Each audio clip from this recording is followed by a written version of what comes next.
My name's Sam Reid from Minchmoor Farm. I'm the operations manager, I guess you'd say.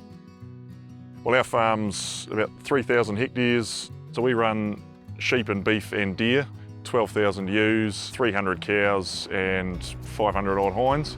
The main driver of our farm is lamb production, and the cattle and deer just sort of supplement that, and a wee bit of velvet and things too.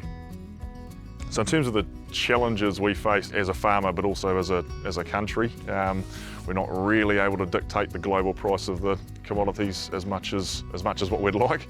But also we take what we're given in terms of weather too. Like, we don't run any irrigation, so we're utilising that early spring rainfall to utilise land that would otherwise be unproductive for a couple of months before the ground temperature gets up enough for the grass to grow. So where we are at the moment has been a mix of kale and swedes, fodder crop for ewes and hoggets. We're just turning it over to put it into oats.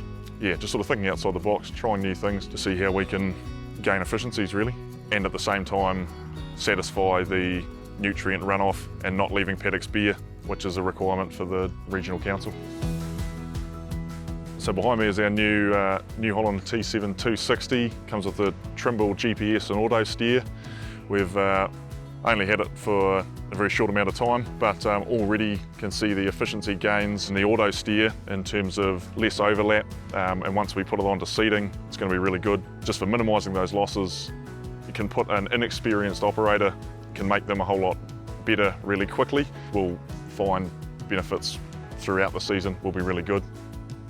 Anytime you're minimising that overlap or that operator error, you're saving both time and fuel. In a paddock like this, we should be 10 to 15% better off, and over the course of a season, that's a big saving. With this being so new to us, we're still finding of where it exactly is going to sit for us in our business. Really, I think it'll come into its own when we start seeding, and we can use that proof of placement maps to know exactly where they have and haven't been. Yeah, I think we'll see most of the benefits with it in that part of the season. As far as going forward for us, heading into times of climate change, far more regulation being imposed on us, it's how can we still be financially sustainable primarily, which then allows us to be environmentally sustainable. That's kind of the balancing act we're trying to work out at the moment, and it's using technology like this to be able to work in efficiencies into the business where we can. The technology that we've tried to adapt our farming system and use, we've found big benefits with mapping software, things such as Farm IQ that we've used to keep track of what our block managers are doing on their blocks, to be able to sort of keep more of an overview of how the farm is performing day to day. And it's a system whereby the more you put into it, the more you get out of it.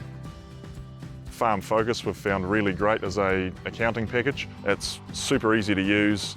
It presents all our accounting data and our accounts to us in such a way that it's really easy to understand, to get snapshots of the business and how it's going at any time.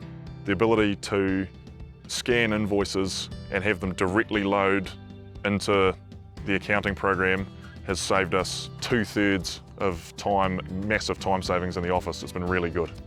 It's been a big step up in terms of being able to really closely monitor the cash flow performance of the business, which has been a major benefit to us, we've found in the last 12 months. Like, we're looking to try and create sustainability in all aspects of our business, not only environmentally, but financially and animal welfare wise, and you name it really. Don't be afraid to try new things. Just because it's been the way that you've always done it, or your parents have done it, or the previous owners or whatever have done it, doesn't mean it's the only way forward. Absolutely listen to that advice from the older generation and take that on board, but also take that with a pinch of salt too at times. Like, there are, don't be afraid to try something new and have a go yourself, throw a bit of money at some of this new gear and see what it can do for you.